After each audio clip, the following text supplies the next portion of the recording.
The Earth has come to the brink of collapse. It had lost its own life-sustaining energy, leaving humanity in wretchedness, and our main character, an orphan boy living from hand to mouth, surviving by mowing lawns for hire. One day, he was suddenly invited by a rabbit to become a dispatcher, a pioneer of new worlds, and it allowed him to randomly draw a deity to worship. Unexpectedly, he ended up drawing a goddess with an incredibly low pull rate. Here, he and his goddess work together to restore the barren, dying land, grow the first crops, enjoy the first fruits together, then continue to diligently plant trees and grow forests, thinking that this prosperous life would last forever. He would become more and more prosperous, but ultimately, no good times last forever. The undead kept coming, and will he be able to protect his land alongside the goddess? Let the story begin. In a world where dinosaurs still exist, human explorers also struggle for survival in that world. A hunter is ambushed by a dinosaur, but their skills were already far too masterful. They instantly change formation to counter the ferocious beast, and this man, with the speed of the wind, and his masterful swordsmanship, in just a single strike, slashed the dinosaur to pieces from head to tail, even exploded. Their fight was even widely live-streamed in the big city. This young man was spacing out, as if his mind was wandering somewhere. Suddenly, a hand was placed on his shoulder, reminding him why he wasn't working yet. The old man immediately complained about the indifferent, dreamy attitude of today's youth. The young man pushed his daydreams aside and threw himself into his task of clearing vines. He was afraid that after being reprimanded and complained about on his very first day, he might get fired again. And so the young gardener swung his knife, his skills incredibly masterful. The old man saw it and couldn't believe his eyes. Look, his movements and blade work are so unusual, something very professional, the old man exclaimed, because in just an instant, the mass of vines was neatly taken care of, making the old man see young people in a different light. Become a dispatcher? The young man thought about it with deep sorrow. Earth is on the verge of destruction. Like a game that has been shut down, Earth had lost its vitality. At that moment, the solution provided by an absolute unknown entity was transmigration to another world. The young man looks over. The TV is showing images of the dispatchers, heroes who left Earth for another world under the name dispatchers, are barely keeping life going with the life force they brought back to Earth. They look so cool, making the young boy stare in a daze. Then, he looks back down at the sickle in his hand. The young man walks down the street, worrying if there will be any work for tomorrow. He stops in front of a dispatcher meeting center. As always, the place is crowded. It turns out he already had an appointment. Chansu is here to inquire about the progress of the investigation. He paid over 4 million won to hire a service to find his family, but the man said it wasn't enough. The man even bluntly said that this place wasn't a charity, and sent him away, telling him to only come back when he had enough money. Then, the next person impatiently rushed forward and shoved him aside. Left with no other choice, Chansu quietly returned to his desolate house. Aside from the sound of a can rolling on the floor, there was absolutely no other sound. Chansu recalled, back when he was a child, his father was a returnee of the highest rank, but as the earth grew worse, he was sent away, and in the end, he never came back. Then his mother also decided to look for his father, telling him he would only have to sleep alone for a few nights. That's why he has to live all alone like this now. Day by day, their faces grew fainter in Chansu's mind. Suddenly, his window lit up brightly. He hurriedly stuck his head out the window, only to see a brilliant beam of light shining straight down from the sky. It even sent him flying. Chansu slams his head against the wall. The clock above falls down. This fall knocks him unconscious. When he wakes up, he sees it's already morning, with no idea what had happened. He looks at his phone. It's already 8 a.m. the next day. Damn it, he's late for work and afraid he'll be fired. But his phone screen is constantly displaying disaster warnings. Curious, he checks. In the news, an S-rank returner is reporting that they had failed and lost all their comrades, that he himself has lost his abilities and eligibility for missions, and that last night's aftershock was from his return. Then the man's sorrowful voice rings out, I humbly beg everyone, please, protect the Earth, please do not lose your courage. No way. The Earth's population is dropping below 500 million, and the dispatchers and returners are disappearing more and more. Chansu could only sigh in sympathy. But then he heard a knock on his door. He wondered who could be visiting him at this hour. The visitor was unexpectedly a rabbit holding an iPad, asking if he was Mr. O. Chansu. How strange. He couldn't see anyone, and believed it was some kind of prank. But when he heard a voice speak, he looked down. He was almost scared to death. Right before his eyes prize was a fat talking rabbit. The rabbit told him to calm down because it brought good news, congratulating him on becoming a dispatcher. Chansu believed that this rabbit was just talking nonsense. To convince him, the rabbit decided to pull out its employee ID card for the World Dispatcher Support Center. Then, it led him away. On the way, it asked him if he had any special skills. Chansu could only say that he only knew how to trim trees and flowers, and truly had no skills at all. The rabbit was shocked and couldn't believe it, but very quickly, it came to believe there was some meaning to this, because the fact was he had truly been chosen. Chansu also never expected that one day he would have this opportunity. Then the two of them came to a large gate. Chansu wanted to open the gate, but unfortunately, it was too heavy and wouldn't budge. The rabbit didn't understand what this idiot was doing because the door was on the other side. But this door seemed to have a bit of a serious problem, since it was so small that only the fat rabbit could fit through. Chansu thought it was truly weird, and he wanted to go back home. The rabbit then asked if he was okay with this door. The rabbit said that all his previous appraisal tests had failed, and an opportunity like this wouldn't come twice. But in reality, the rabbit was just reading his thoughts aloud. Chansu stood there, skeptical and regretful. 10 seconds later, he decided to go into the tunnel after the rabbit. He himself didn't even know what he was doing anymore, while the rabbit moved faster, urging him to hurry up. But when he arrived, the place looked far more normal than he had imagined. The rabbit didn't know what he had imagined. The rabbit said this was because the world was suited for Chansu. Chansu also learned that it's called Block-type Territory Conquest World, and is tailored to each person. But the name Block-type Territory Conquest surprised Chansu, making the rabbit think he knew about it. My God, it turns out he only screamed because he was startled by the unfamiliarity. The rabbit said that this world was a hot topic of discussion, being a place that received the blessing of a god. He was instantly reminded of the words of an S-rank returner who was also serving a god, but the rabbit said it was irrelevant. He was curious about which god they were talking about. The rabbit then created a glowing fireball in front of its chest. It said that if he wanted to know beforehand, then instead of it being random, it would make a special exception and let him choose. Then it flicked its paw and pulled out a few cards. It asked Chansu if he wanted to choose. Chansu was bewildered, wondering if this was a good thing. The rabbit said that each choice determines the opportunity. Memories of a happy childhood with his father flashed through his mind. Chansu had no reason to hesitate at this moment. Then he drew a card. But as soon as he picked it up, a chilling sensation enveloped his body. What the? Then vengeful spirits, demons, undead, started pouring out from out of nowhere, and the card he got was God of Injustice 44%. The rabbit considered it just an effect, nothing to be shocked about. Chansu felt like he'd been scammed. What kind of god would have such an antagonistic effect? And what's with the name of this god? Chansu decided to ask the rabbit to let him draw another card. But the painful truth was, no matter how many times he drew, he could only draw the god of injustice. In disbelief, Chansu confronted the fat rabbit, asking if there was any cheating, but the rabbit solemnly insisted that there was nothing wrong. The rabbit's cold attitude made him a little wary, but it still agreed to let him draw one last time. Chansu gritted his teeth, believing there would be a breakthrough, and in his fading vision, a gentle green light appeared. Indeed, there was a breakthrough. Goddess of Abundance, 0.0000001%. The number below was the rarity of this card, and in his imagination, that beautiful goddess immediately appeared. The rabbit was disgusted by this pervert. The rabbit asked him if he wanted another chance. Chansu was surprised, as the rabbit had clearly said it was the last draw. He then asked what would happen if he decided on this one. The rabbit said that he would have to leave immediately, becoming a returner far beyond a dispatcher. Then he would be admired as a savior. The rabbit advised him to think carefully about it, as this was a life-changing opportunity. Chansu felt that those words weren't wrong. He didn't want to live a life of struggling for every meal, a life where he could only watch others and dream, and so, he decided to serve the God of Abundance. And the Lord's form was revealed. As expected, she was a stunning beauty. A welcome message appeared. He received the title of Prospective Dispatcher. Chansu kept staring at that face. Then the goddess vanished, leaving only the gleaming card. A sense of confidence surged within him, a belief that he could do anything with the goddess. Then he decided to set off. The gate opened, a bizarre purple color. But because of the many disappearances of dispatchers, Chansu was still a little hesitant. Besides,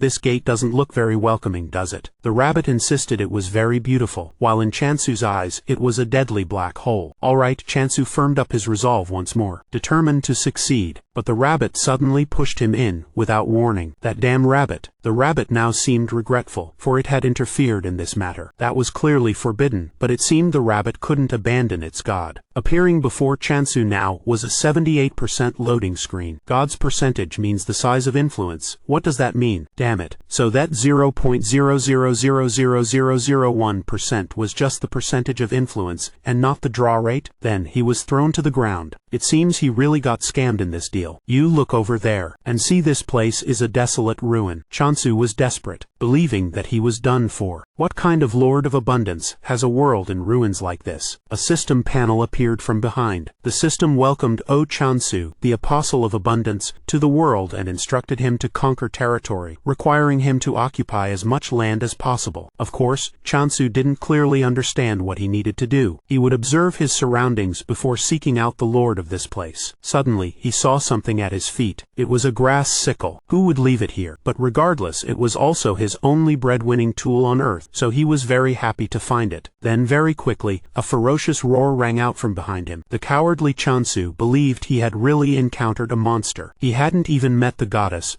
but had already run into a monster. What truly bad luck. However, he decided to swing his scythe to see if the monster would be scared. But he overdid it, because the monster was actually scared to tears. Clearly, it was a harmless creature. Chansu immediately got the idea to catch this creature, to see if he could get anything from it. The poor creature tried to explain. Although he didn't understand, he decided to let it go because of its cuteness. Then this fat mouse jumped to the ground. It seemed like it wanted to go somewhere, and also asked Chansu to come along. Chansu got the hint, and immediately ran after it. Damn it, this fat Pikachu was running so fast that he could hardly breathe. When they arrived, it showed him a stream. Chansu immediately took out a bottle to collect some of the clear water. He took a sip. Sure enough, the water here was delicious. Chansu asked if it lived here, since this place didn't seem suitable for a hamster like it. Then he asked it if it knew where the Lord of Abundance was. While the fat hamster was only focused on licking its body, he forgot that this creature could not possibly speak. Suddenly, it jumped up and pointed, as if wanting him to follow. So the two of them continued on their way. He came to a large tree. It seemed that this great tree had also withered and died. He touched it, trying to feel if it was like an earth tree. Unexpectedly, he accidentally stepped on a ginseng plant under the ground. Terrified the hamster, it rushed up, clinging to the ginseng and crying violently. The system announced, "The Lord of this area has been discovered." Chansu didn't understand. He couldn't see any lord. The hamster tugged at his leg. Chansu thought it was just playing around, as he was currently very busy. But clearly, this little mouse was trying to say something, with its expressions, which were quite rich. Somehow, Chansu realized that it was very likely that the ginseng plant was the lord of this place. Damn it, how could this be? Then the ginseng man began to glow with a blue light. Chansu could not accept this harsh truth. While the rat insisted, his imagination was different from reality. How pathetic. On second thought, the percentage that increased with every draw wasn't an error. It can be understood as the Lord's encroachment rate increasing. Who would have thought it was a good card when it appeared so frequently, now that the Lord is in this state? Probably also because the territory had shrunk too much. Chansu asked why the Lord had not yet woken up. Chansu thought in horror that he might have delivered the final blow. With no other choice, Chansu decided to pour water on the goddess, to see if it would have any effect. And indeed, it had an immediate effect. He poured an entire jug of water. At first, the goddess felt refreshed, but then she thought it was raining too much. "Please stop or the goddess will drown." Then the ginseng goddess woke up, coughing violently. Fortunately, Chansu succeeded in saving the goddess. Then Chansu politely bowed,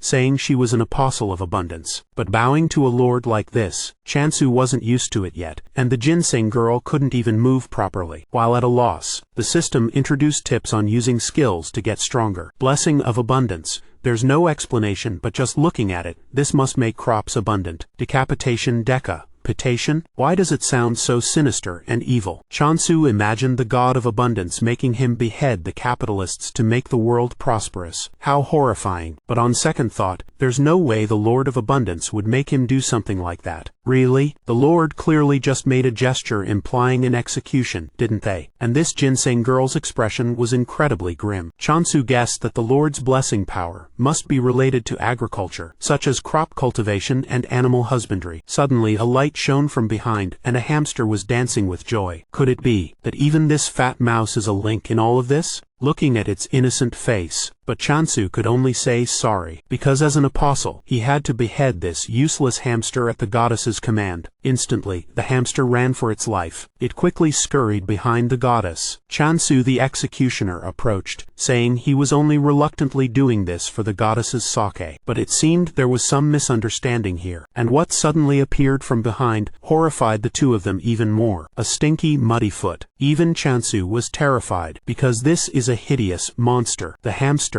however, still bravely stood to shield the goddess. It turns out Chansu had misunderstood the system's command. The target he needed to behead was this monstrous thing. Then, Chansu tightened his grip on the scythe. He charged straight forward, because he could clearly see the spot he needed to cut. The system notified him that he could activate the skill less than decapitation greater than. Chansu flashed by like a bolt of lightning. His right hand swung up, and in an instant it sliced through the monster. The hamster was dumbfounded. The goddess was also stunned. They watched as the monster vanished into thin air. This apostle is too strong. Look at this fat rat. He was very brave back then. So, Chansu knelt down and apologized to them for misunderstanding the situation, and asked if he could be forgiven. Of course, the useless hamster didn't hold a grudge, and gave a thumbs up. Perhaps Chansu should give him a name, because they would be living together for a long time. Hearing this made the fat mouse very happy. Suddenly, the system appeared, announcing that the head is automatically transferred according to the skill effect. It turned out the previous monster was an undead. The system announced again that an offering was made to the goddess. Then he turned back to look, and saw that the goddess's skin was indeed a bit more supple than before. At this rate, he will soon bring the goddess back to her prime. With that thought, Chansu charged ahead to hunt a few more undead. Not long after, he saw a gloomy field full of undead like the ones from before. Check the system. He saw it say, "Unconfirmed points exist.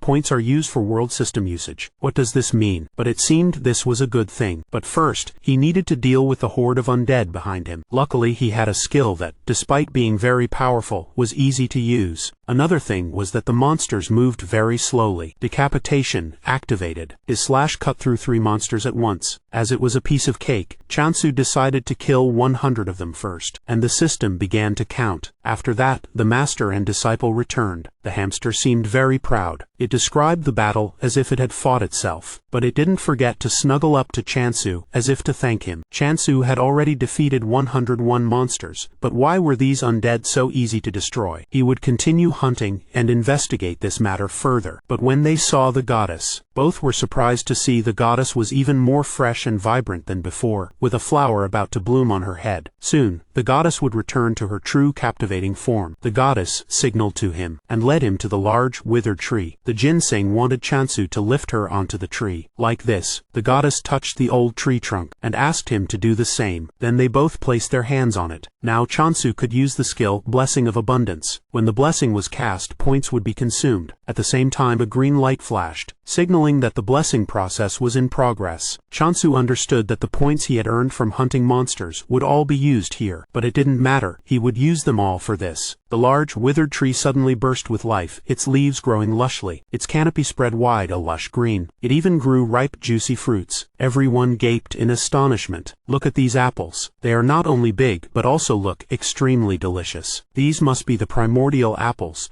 to be this big and heavy. Although Chansu wanted to put one in his mouth right away, he had to offer the first fruit he bought to the goddess as his duty. The goddess was very happy. Seeing the goddess snuggling up to the apple is so cute. What the, my god, is that how the goddess eats fruit? Terrified, Chansu climbed straight up the tree, fearing that if he fell out of favor he would share the same fate as that apple. Then he brought back a pile of fruit. Chansu reminded himself to always know his place and be vigilant, because after all, the one who granted him the skill was a god. But this apple was just so delicious. Hamdal ate until his belly was round and he rolled on the ground while Chansu was still gobbling it down. Meanwhile, the goddess looked at them with a troubled expression. She had never seen anyone defeat 100 monsters and grow such a lush tree in a single day. It was truly extraordinary. So extraordinary that even the goddess was a little scared. The abundance force, in charge of food supplies, was powerful thanks to its quality agricultural products. However, when injustice began to absorb other forces, abundance had no choice but to flee from that colossal force. To survive, Abundance closed business and started hunting monsters. Couldn't win any battle, but the forces of Abundance weren't suited for fighting fighting.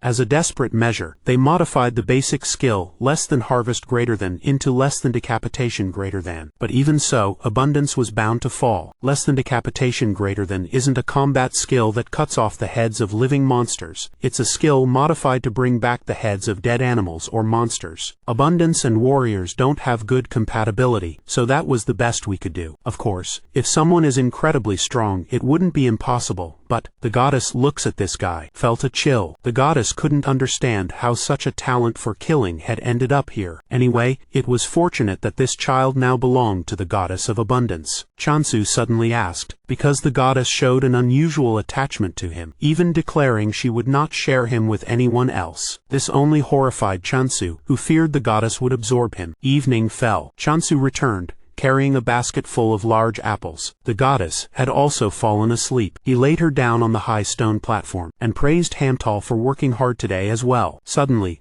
they were startled by a piercing scream. It was the sound of thunder, yet the goddess was still sleeping soundly. However, eating the apple didn't give Chansu a stomachache. Wanted to find a place to relieve this stomachache, but the system reported that the delivery was in progress. Chansu guessed that so many earthlings had arrived, that a great punitive summoning event like this was taking place. But for the delivery, they would need to know his address. Hamtal seemed tired, so he let it sleep next to the goddess first, then covered them with some dry leaves. At the Temple of Circulation, inside, a girl with a cold demeanor stormed into an office. It turned out this girl was a delivery person, an apostle of the god of circulation. She was angry because this free delivery event had been going on for days and nights, and all the orders were just apples. She believed this senpai was playing a trick on her, and she asked if she had done something wrong. The senpai said in a serious tone quite the opposite. He was actually worried his junior was overworking herself, and advised her to treat this business trip as a vacation, instead of staying busy all day. But the girl knew full well these sweet words were a lie, as no one here would take on that kind of business trip. The senpai knew he'd been found out, so he could only suggest that maybe she would be lucky enough to discover a new kingdom. The girl knew no hidden realm would be that easy to find, but in this situation, she had no other choice. Then, the girl opened the information panel. She saw that there were a lot of orders. Since she had to go on the business trip anyway, she had to think about preparing thoroughly. The next day, Chansu harvested a lot of apples, and with time to spare, he and Hamtal played hide-and-seek. The trail left by the useless mouse was blatantly obvious. Could it be hiding here? Sure enough, Hamtal got caught. This useless rat. Chansu had warned him not to steal apples. Chansu repeated that someone would come to get the apples today, so Hamtal had to cut back on eating. After all, they had gone to the trouble of coming all this way. He didn't want to displease them. According to the information he received after registering for the delivery event, these 60 worlds had divided their territories into blocks. True to its name, a grand summoning event for block-based territory conquest is underway. It looked like an ordinary land, but there were shimmering walls at its edges. And to move to other areas, you need a travel ticket, one of which is issued daily. But Chansu's world was here with nothing around. Even the nearest village was a week's journey away, and all he had to eat were apples. The great thing was that the delivery service only took 2 days. He didn't know what method they used, but he didn't care, just hoped the sleeping bag would arrive quickly. It would be even better if there was a bed. And of course, there had to be a mattress for the goddess. He needed to increase his favorability points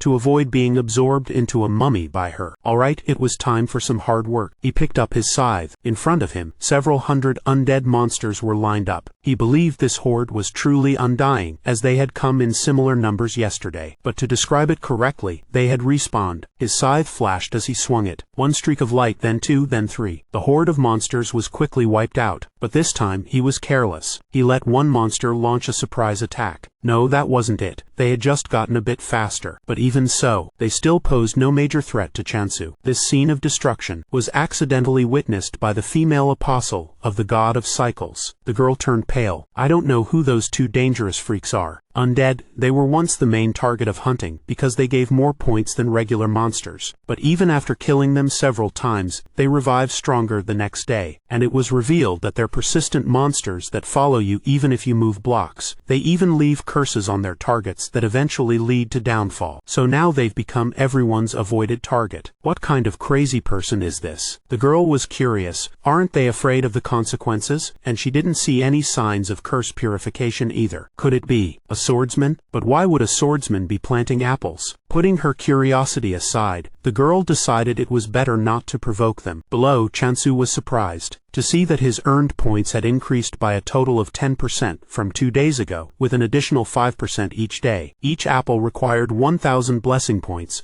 so in total, he could make 100 apples today. It turned out this ruined temple was his gold mine for farming points. Suddenly, there was the sound of footsteps. The girl politely bowed to her customer, Chansu. Sujin introduced herself, explaining that she was a delivery person from the Circulation Trading Company. Chansu wondered how she had found him so soon, while Sujin was on high alert. However, that cute chubby hamster truly captivated her. Sujin couldn't help but want to rush over and cuddle the little mouse, but couldn't be too rude. Then Chansu led her to the apples. She was immediately captivated by the scent of the apples. Chansu said they were very delicious. Sujin had never seen such a big apple tree before. Chansu invited her to try one. As soon as she held it, Sujin felt something wasn't quite right. An apple shouldn't be this big. She couldn't resist taking a bite. The apple was plump and juicy, instantly blew Sujin's taste buds away. It wasn't just sweet, but also had the right amount of sourness, creating a perfect harmony. Surely, an apple like this would increase in price, possibly even reaching 100,000 gold. But Chansu confirmed they were only 2,000 gold each. Sujin declared that the price was ridiculous. Her words made Chansu and his student scratch their heads,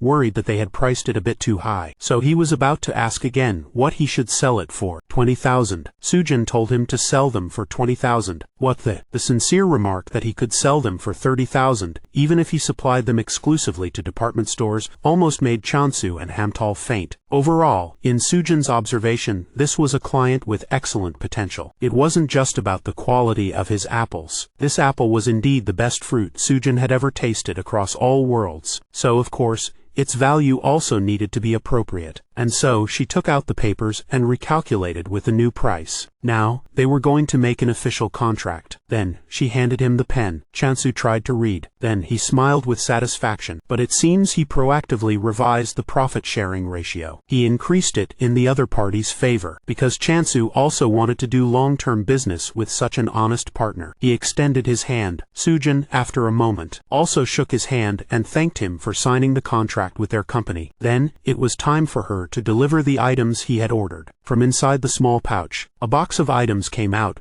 containing various types of seeds, food, and cooking utensils that he had ordered. And this is the familiar egg, a gift from the Circulation Company. It will be helpful for farming. By the way, Chansu's pet was so cute that Sujin was still very envious. She even mistook Hamtal for a spirit beast, but that wasn't the case. Afterwards, Chansu wanted instructions on how to use this familiar egg. He needs to pour a moderate amount of blessing points to hatch the egg, otherwise it will break. And the advice was to stop if the egg started to shake violently. Sujin also needed to record the projected yield and future harvest schedule for the apples. It was determined that he produces about 50 apples per day. After that, they coordinated on the supply cycle, quantity, and visit schedule. Next was purchasing a warehouse. After adjusting other details, the first transaction was completed. The goddess received a new mattress. Obviously, she loved it, her eyes sparkling. Look, he bought so many things, and that was just from one apple sale. The more he thought about it, the more grateful he was to the goddess. But it seems the goddess doesn't care much. The thing she's not taking her eyes off of, hugging tightly, is those eggs. He will need more points to hatch these eggs. Next, points only increase if the number of monsters increases. But treating monsters like customers is indeed a bit strange. Anyway, after everything that has happened, he also achieved a certain sense of calm instead of the fear he felt at the beginning. He told himself he would keep moving forward. At the trading company, apples were sliced into pieces on the table. Sujin's senpai wants to try a piece. Sujin observed and reported that the Korean guy's power was likely of the war or violence type, but he also didn't belong to any faction. The senpai feared that someone wanted to stir up the past to start a war. Thinking back, Sujin still trembled. She had seen with her own eyes that Korean guy destroy over 100 undead by precisely chopping off their heads with a rusty sickle. Her senpai suspected he was trying to hone his swordsmanship to become a swordmaster like someone named Rohan. The senpai agreed with Sujin's view that they shouldn't interfere in other people's affairs, as it was a bit dangerous. And he had also ordered her to sell the premium apples from earlier at the grocery stores. Suddenly, Sujin grabbed his hand. because this sly senpai had eaten the whole plate of apples all by himself. Damn it, and Sujin was the one who bought them. Night fell. Chansu sat blessing the 2 eggs, wondering what kind of children would hatch and if they would be cute or helpful. Ideally both. Suddenly, one of the eggs emitted a white light. It was about to hatch. Sure enough, the shell of the purple egg then shattered. The system announced it was an SSS rank familiar. Something is coming out. A yellow beak, tiny wings. Wow, a chick. It was born with a beep. Chansu immediately regretted the 120,000 points. What can this useless chicken even do? The chick quickly bowed to the goddess, while Chansu figured he would just raise it for meat. But a chicken worth 120,000 points was still too expensive. Then he tried to act cheerful and named it Ari. Ari pointed to the other side. The remaining egg was shaking. As expected, the other egg was also about to hatch. This time it was a piglet. Extremely disappointed, Chansu immediately named it Doji without a second thought, inwardly cursing the delivery company as scammers. What spirit beasts. After that, both small beasts bowed to the goddess of prosperity. The chicken claimed to be the 10th and the pig the 12th. The goddess remarked that it had been a long time and apologized for not being able to protect them the last time. But the chicken didn't want the goddess to say such things. Instead, the pig said it would do its best to help the goddess regain her original form. The goddess was moved, but she also told them to be careful. Because the apostle Chansu doesn't know they are divine beasts, he might sell them, or he might even eat you. So the goddess needs these 2 useless ones to show their best selves. These words immediately crushed the spirits of the pig and the chicken. Ari thought that apostle was absurd. On a beautiful sunny day, Chansu again woke up early at 10 a.m. to go hunting. As usual, he rushed to attend to the new guests. The 2 small creatures, having just woken up, only heard the morning's chopping sounds, and both of them were horrified, because they had never seen such an overpowered decapitation skill. In just a flash, Ari now remembered, at that time, the apostle had licked his lips looking at them. Will he really eat us? Hunted 202 undead today. Chansu broke a light sweat. Suddenly he heard a noise. It turned out the 2 little beasts had brought him a towel to wipe his sweat, and even eagerly greeted him good morning. Chansu praised them for being wonderful, then thanked them and used the towel. When noon came, he sliced an apple, sharing it with these little animals. But Ari had to remind Doji the pig not to show such a greedy face. So Doji the pig eagerly gobbled it all up to Chansu's encouragement of eat up and grow big fast. Chansu let it slip that feeding them fruit could make their meat more fragrant, a remark that immediately made Ari rush out to stop the pig from eating the apples, lest it turn into apple-flavored pork belly. And this plate of apples was Ari's. But Ari couldn't resist the alluring scent of this apple. Somehow Ari managed to turn away. Thinking Ari didn't like apples, Chansu offered it some grains instead. Then it reassured itself that it was different and wouldn't be turned into fried chicken. Chansu only noticed the chicken eating less than the pig, not knowing that Ari was trembling as it ate. This is the farming class. Have Doji dig the ground, have Ari plant black beans, cover the ground again and water it. Then blessing of abundance click. Pretty easy, right? Our goddess is the best. Look at this black bean, it's sparkling like a jewel. Suddenly, a murderous aura appeared from behind. He then asked Ari if she wanted to eat some. But first, we must offer this to the goddess. That's right. The goddess loves it, with an eating style that truly haunts Chansu. Then he divided the portions for the little animals, telling them to eat quickly so they could get back to working in the fields. Doji ate as fast as usual, thinking Ari must be a picky eater. But no, it had turned into a black bean killing machine. Then they both rolled on the ground from being too full. Ari believed it had eaten too much and was going to die. Meanwhile, Chansu was very happy they enjoyed the food. He would plant more trees. But he forgot one thing. The apples needed to be prioritized for sale first. At the e-commerce platform of the delivery company, the department head was checking the sales revenue. Strangely, everything was selling well, but the apples were left. Below the grocery store, he saw a crowd lining up. They don't buy these apples. Even though the store decorated them with gold dust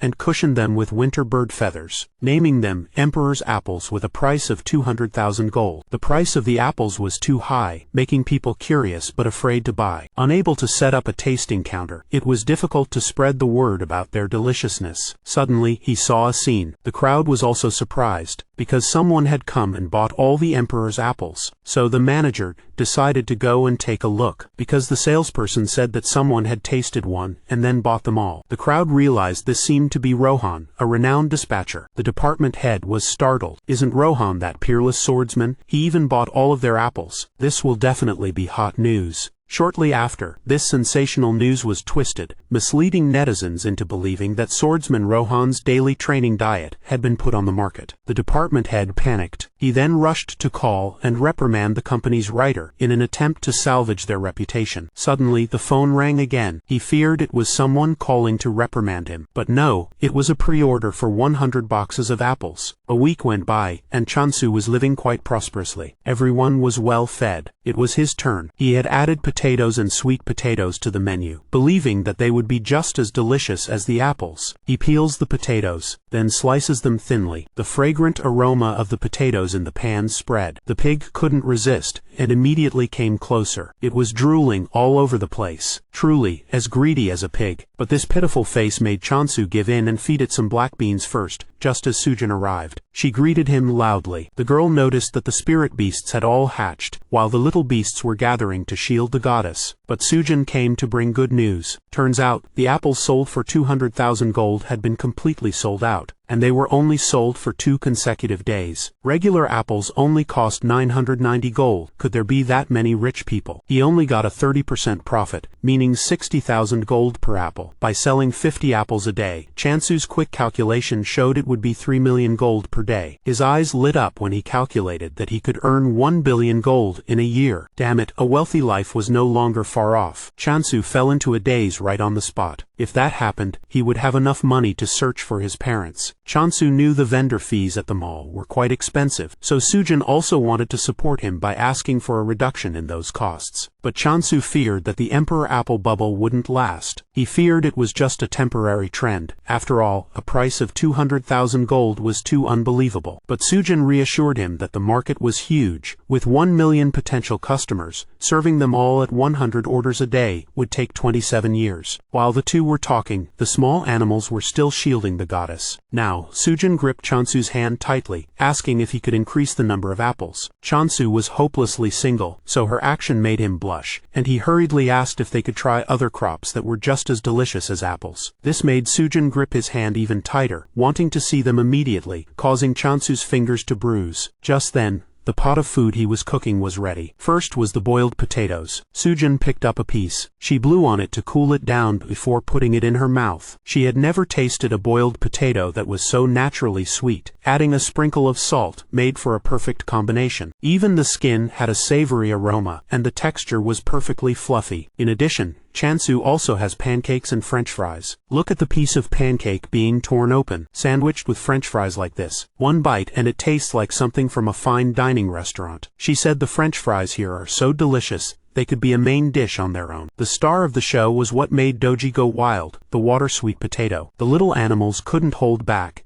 and started to creep over. Doji, unable to bear it, was constantly crying out for food, while Ari the chicken was practically dying from an internal struggle. He even thought Doji had secretly eaten all of Ari's food, causing it to become so thin and weak. The boldest one was Hamtal, who climbed right onto the table, wanting to eat with the guests. Chansu asked her if she could sell these things. However, a merchant never passes up an opportunity for profit. She said she could sell them, but they would still need to increase apple production. That would be difficult for Chansu to do if his points didn't increase. In that case, there was only one option left: to focus on the apples. The reason was also that the apostles were all Korean. Sujin herself was surprised that such a delicious dish even existed. Therefore, the agricultural products are hard to sell at a high price, and the profit is not as good as with apples. Sujin bowed and asked Chansu to reconsider, believing that the demand for apples would surely increase. Deep down, Sujin felt they were being a bit unreasonable, like they were forcing a hospitable friend. As a result, Chansu agreed to provide 100 apples a day. This was great news. Chansu nodded in confirmation. Sujin finally smiled brightly, as the difficult task was as good as done. The next day, he continued to clear monsters. Heo wondered why they kept following him, since they were useless, but Ari told him to shut up. Irie believed they were more reliable than that fat, fickle mouse, so they needed to keep an eye on this apostle. Chansu also found it strange why these beasts kept following him. Could they be a combat type? But in truth, they were just bait for the undead. He had indeed expected too much, but Doji was slower than the zombie, so it was about to be caught. Chansu had no other choice but to rush forward, but the distance was still far,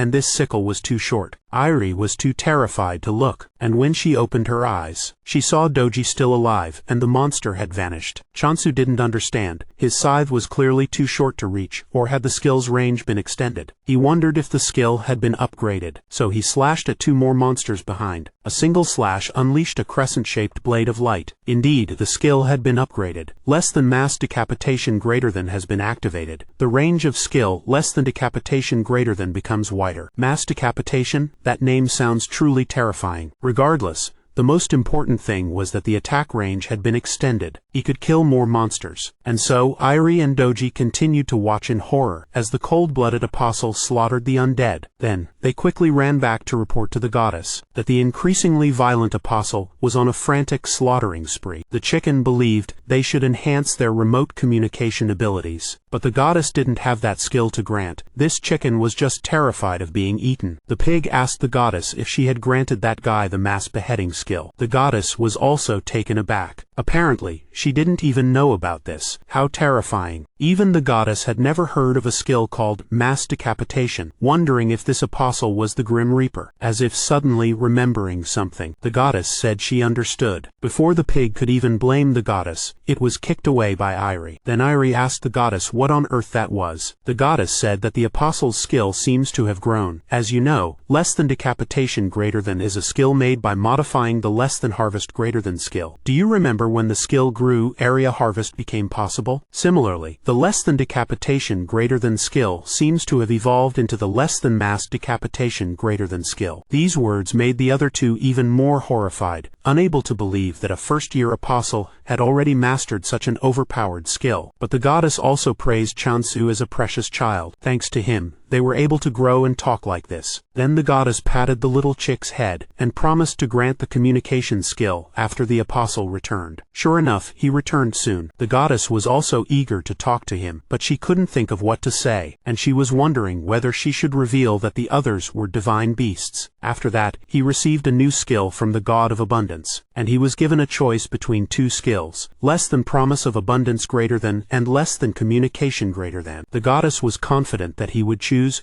communication. Then, the goddess waited nervously to see what she would say. Perhaps she would thank him for choosing her. Damn it, he chose promise of abundance. What the? The goddess didn't expect it. Of course, Chansu's logic was normal. Between one with an unknown use, and another that allowed him to communicate with animals and plants. Surely when he butchered those beasts, they would curse him out. Not to mention the dying trees over there would mock him. That was not good at all. So he decided not to choose communication. Instead chose the blessing of prosperity. The goddess and the divine beasts were immediately disappointed. He opened the status window and checked the skill. This new skill had no explanation. He then took an apple and decided to offer it to the goddess. But the goddess still seemed very disappointed. She angrily turned away, not even accepting the apple. Meanwhile, the system announced that points used would be calculated and refunded based on skill usage. Chansu, however, thought that he received this gift for keeping his promise to always make offerings to the goddess. Overjoyed, he pinched Hamtal's cheek, but the pinch hurt a little, making Hamtal angry. He intended to turn and tease the two of them, which terrified Airi. But the truth was he was just feeding the pig. However, he waited and waited, but the points still hadn't returned. Chansu believed that if he fed the beasts until they were full, he would fulfill the condition of the promise of prosperity. But it seemed this pig could never get full. He would feed them more. After all, the return was great. Suddenly, there was the sound of hurried footsteps outside. It seemed like Sujin was in a great hurry. After catching his breath, Sujin reported that he needed to quickly conquer and protect this area, because enemies are about to attack this place. His Emperor apples were so popular that they had to limit purchases to one per person, yet there were still 5,000 pre-orders. And they didn't care when they would get them. They just wanted the company to ship them out as soon as they were available. So those who wanted the apples would flock to this desolate place outside the territory, and Sujin wished this place had some backup. But Chansu had no backup. All he had was a weakened goddess and that useless bunch. If he were to lose, everything here, including the goddess and its prosperity, would come to an end. Sujin explained that he should go conquer the blocks and install gates. Being very smart, Chansu immediately thought of using the newly conquered blocks for camouflage. Moreover, the distance between them and Sujin would also be shortened. He also took the opportunity to ask why there were so many pre-orders. Sujin proudly said that the Emperor apples had created a commotion. There are rumors that eating emperor apples makes skill proficiency faster, cures diseases, prevents illness, clears skin, eliminates fatigue, whitens teeth, helps lose weight, and improves memory. In the end, Chansu had to clarify that it wasn't true. Even Sujin almost believed the rumor. Alright, Chansu needed to go conquer the blocks first. While Sujin was still skeptical about the effects of the emperor apples, which made Chansu shout that they were just apples, at a certain hospital, a sneaky figure was tailing someone. He was a paparazzo who believed he would get a big scoop today. In a sunlit room, Hong Yunsu, the great alchemist, was working on his hospital bed. The visitor was Rohan, bringing a small gift for the patient. Inside were 4 emperor apples. Yunsu immediately recognized these rumored apples, but Rohan claimed it was just nonsense, so Yunsu took a bite. Sure enough, its deliciousness was so intense it felt like his mind would explode, because the apple's flavor and nutrients were concentrated to the maximum. Yunsu asked if every apple was that delicious, while Rohan also took a bite. With his alchemist's perspective, Yunsu was curious how they grew these apples,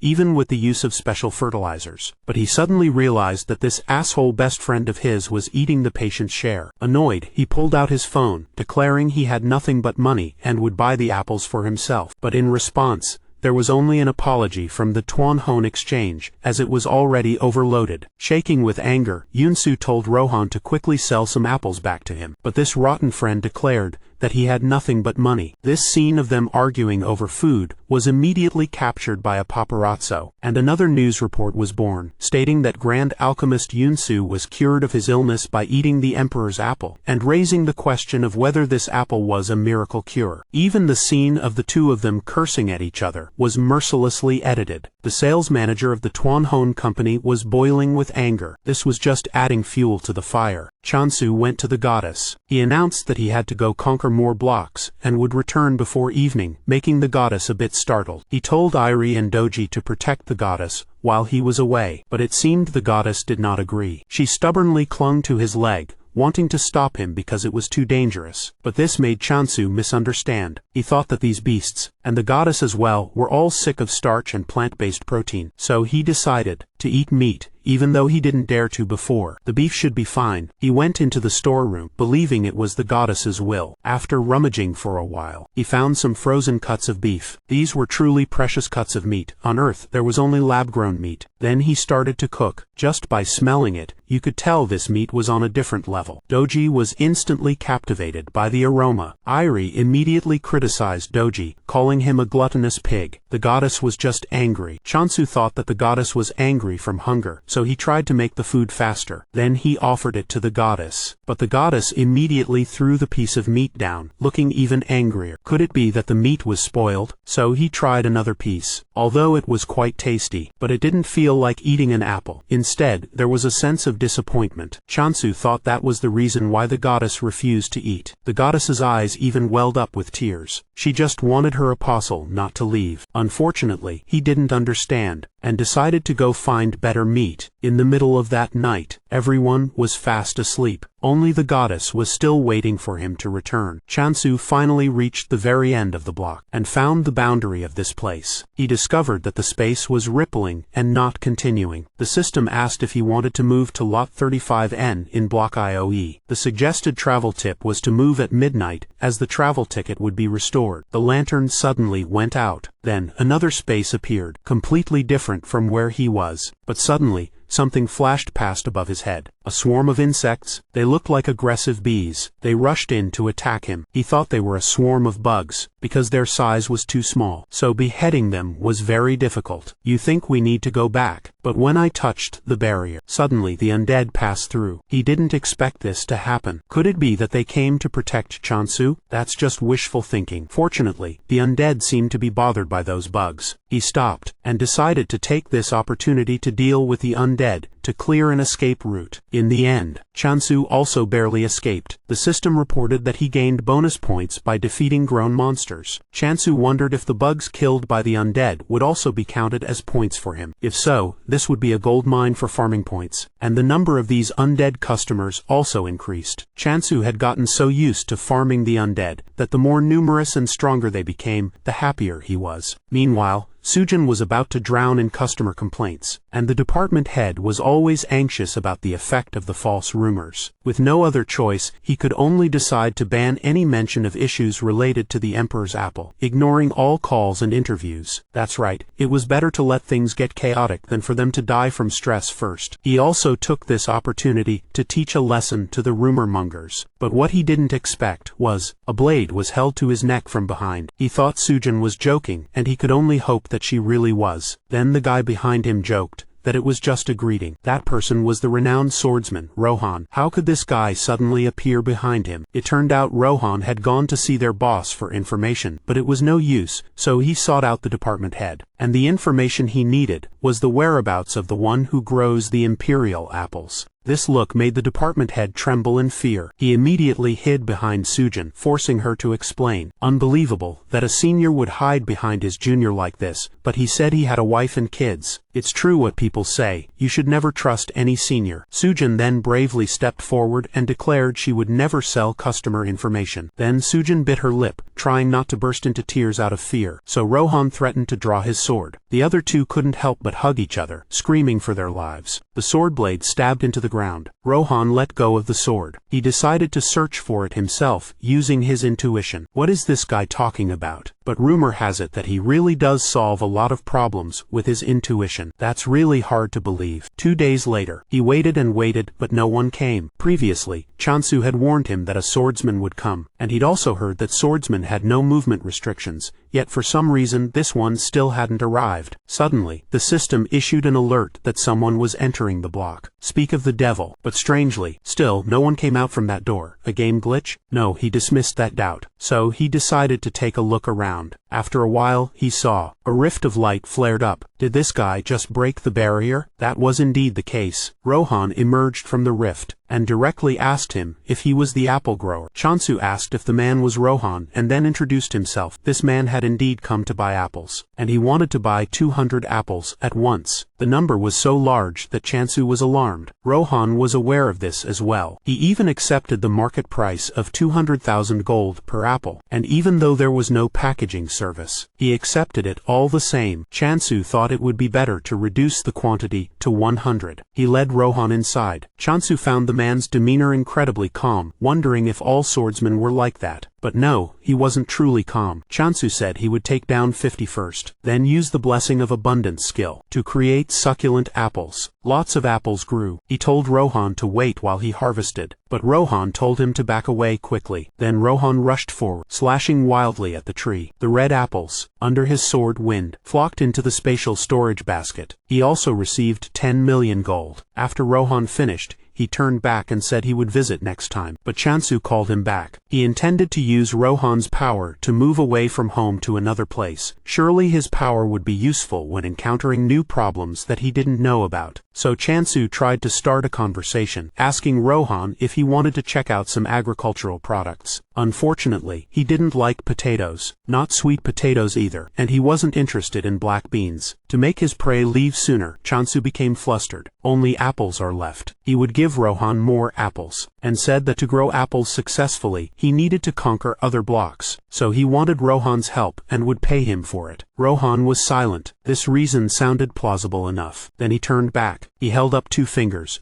Chansu guessed it was 20 apples. With the deal made, the two of them entered a new block. He walked briskly, as if he wasn't afraid of anything. He just kept going straight ahead. The path here was wet and muddy. Chansu regretted not bringing his boots. Suddenly, he was ambushed by an unidentified monster. Quick as a flash, Rohan pulled him and jumped up high, and told him to stay behind, because it was very dangerous. Chansu saw the monster from before. It looked like a man-eating plant. Then Chansu said it would be fine, because this was the block he was going to take over. He's going to get to work right here. Having said that, he started cleaning up using the mass decapitation skill. Then he used the blessing of abundance skill. After that, someone else arrived. Sujin found this place to be damp and a little chilly. She went to where Chansu was, and quickly realized. She greeted the client, Chansu, below, but strangely, he is still with the swordsman Rohan. Sujin then asked what all this was about. Chansu just said that he had taken over the surrounding areas as discussed with her, but this wasn't what Sujin was asking. What she mainly wanted to ask was why he was with that other person. So he began to explain. After finishing the job, Rohan was curious about what the apples here would taste like. Unfortunately, the land hadn't been cleared for planting trees. As soon as the words were out, Rohan carved a large line with a single sword strike. Damn it, this guy is much faster at gardening than Chansu. Chansu immediately planted the tree and invited Rohan to have a casual chat. So that's how it is. And this is the newly planted apple tree. But for some reason, the smell of this tree made Sujin uncomfortable. Chansu said that perhaps because of the different environment, the flavor and aroma would be doubled, and he was in the process of experimenting. Then he asked her if she wanted to try it. But Sujin noticed something else. But a Mong Daju plant was knocked over on the ground. This type of monster is very hard to catch, as it specializes in moving at night. Sujin extracted some of its sap into a test tube. The quality appeared to be very good. Then Sujin asked if it was Chansu himself who had caught these monsters. As soon as she found out it was him, she immediately rushed over and grabbed his hand tightly. Her grip bruised Chansu's hand, while Sujin demanded he sell them because they were worth a lot of money. Left with no other choice, Chansu could only sell them. Sujin looked at him again, silently marveling that this gardener was not only skilled in combat and farming, but also had a swordsman as an assistant. Sujin was lost in the blissful honor of getting to work with him. Suddenly Chansu snapped her out of it, saying that he needed to plant insect-repellent plants and build a house for visitors. They were the items he had pre-ordered, which she had forgotten to bring out, including insect-repellent plant seeds and a construction toolkit. Chansu rolled up his sleeves. In the blink of an eye, there was a mobile home for the explorers, and an insect-repelling garden. It was Sujin's first time seeing him plant a tree and have it grow instantly, so she was a little surprised. She couldn't figure out how he had actually done it. The temple was still shabby, but today was a big day. He purchased the territorial rights for this area. Finally, they successfully conquered the territory. There's a purchase limit of 1 per day, so it took 10 days, but finally he became a landowner. His own money, his own purchase. 1 block usually consists of 100 territorial rights. When he occupies them all, that faction has ownership. Having accomplished such a difficult task, Chansu felt proud of himself. In addition, mastering the block unlocks several new features, the most important being the ability to assign an attribute to it. The block's attribute is based on the worshipped deity or the nature of the block itself. Now he had to choose an attribute for the block. Growth or death. Of course he chose growth over death, hoping the goddess would also develop further as a result. After assigning the attribute, the temple and the surrounding land also became lush. But the people didn't change much. Perhaps it was because this block was only level 1. But the horrifying part was, even the monsters grew as well. Damn, is this for real? The next morning, he went to harvest monsters again. The bad news is that the growth attribute actually affects the undead monsters as well. And the good news is, harvesting their heads still went smoothly. The score increased as well. Suddenly, someone arrived. It was Rohan, who had just arrived. Chansu told him to speak casually, but this guy wasn't used to it yet. It turns out Rohan was back to buy more apples. He ate so fast that they were all gone in less than a week. I wonder if he'll die from eating too many apples. Then he led the esteemed guest inside, also discussing the flavor that was adjusted according to the new block's properties, and asked Rohan to try it for free. Meanwhile, this useless bunch still had their picnic every afternoon, looking very happy and peaceful. But when these people arrived, the whole group immediately broke out in a sweat. Chansu didn't understand why they were gathered here. Irie immediately looked at the guy with suspicion. The aura emanating from him was very ominous. He's even drawing his sword. Damn it, is he serious? Rohan complimented how unique these spirit beasts were, terrifying both the beasts and the goddess. But Rohan's blade had already swung, and Chansu could only shield them. But in the end, Rohan was just harvesting apples. He had worried for nothing, and luckily, Rohan didn't notice the goddess's presence. By the way, this block has a growth attribute, so Rohan wants to stay to practice his swordsmanship and he will pay a fee. Chansu had never heard of paying to stay, so he asked how much. Rohan, being a rich guy, immediately shouted 10 million without batting an eye. What the? The deal was sealed immediately. Welcome, esteemed guest, to your stay. Chansu had only one concern left, that a simple sword strike during practice might crack the ground,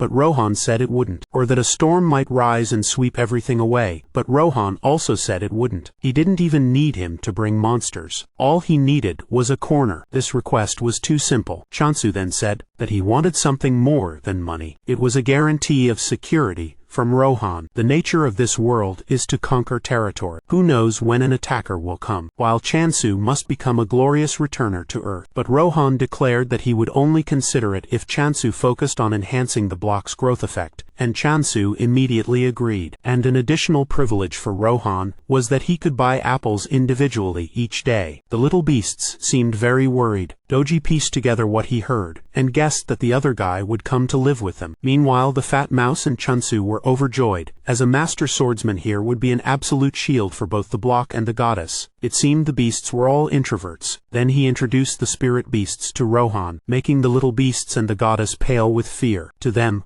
Rohan was a demon god. Unable to bear it any longer, the beasts fled with their goddess. It must be out of embarrassment. By the way, he wanted to make his first request. They arrived at the carnivorous plant area. Standing in front of a newly planted apple tree, Rohan took the chance to eat an apple. Chansu decided to buy the territorial rights for the remaining areas. From now on, Lot 35 and 9E block will also become the property of the god of abundance. But Rohan suddenly discovered something. In that patch of flowers, both were taken aback, because a fat cat was lying stretched out on the ground. He thought it might be just like Hamtal. It didn't look dangerous at all, just a cat addicted to the scent of catnip. Rohan warned him not to get close, but Chansu trusted his instincts. He had only managed a few pets, when the cat flew into a rage, hissing aggressively at the two of them. Damn it. The system even announced that an apostle of the god of injustice had declared war on this block. Could the reason for declaring war be because I touched its belly? And unexpectedly, this cat was an apostle of the god of injustice, while Rohan, upon hearing this,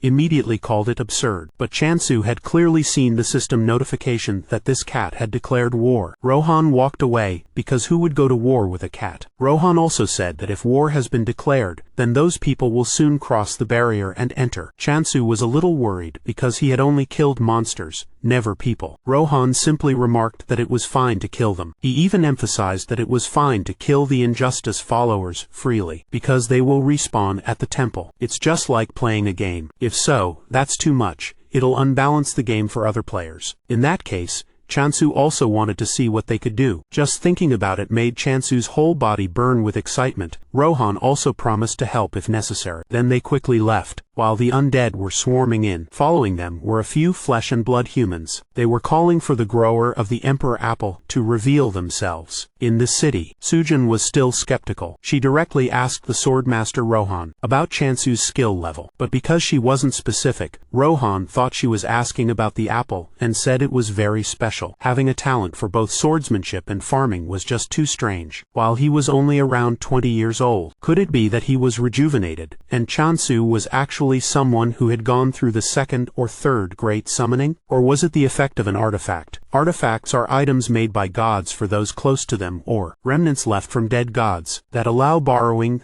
that god's authority. But even artifacts are hard to use without good compatibility with the god. Thinking about it only made Sujin more confused, especially since she saw he was living with a swordsman. But at that very moment, the wall exploded. An intruder entered unannounced. It was Yunsu. He glanced coldly at Sujin. Sujin didn't understand what she had done wrong for him to glare at her while walking straight towards her. Then he held out a glass vial containing a red liquid. It was ostrich rumpgrass sap, and Yunsu immediately asked if this was what Sujin had brought back, and shouted, demanding to know exactly where she had gotten it from. Sujin cried and stammered in fear, unable to get the words out.